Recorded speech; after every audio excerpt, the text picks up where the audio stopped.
Ayan. Di ba, saan nagmula yung manok? Sa itlog. Saan nagmula yung itlog? Sa manok. Ano ang tawag sa pinakamaliit na manok? Anong tawag sa pinakamaliit na manok? Sisiw. Ha? Sisiw. Hindi.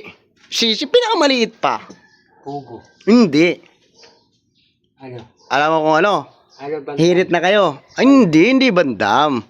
Ikaw kung ano, anong pinakamaliit na manok? Hindi ko alam. Ikaw. Sisiw nga? Pag nasagot mo, bibigyan kita 100.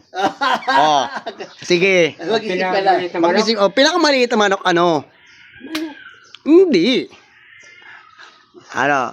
Hindi mo alam. Hindi. Kicking cubes. Chicken manok ba yun? Di ba? Chicken cube. Di mo mali. Di ba? Di ba? Ano? Yari ka. Ano?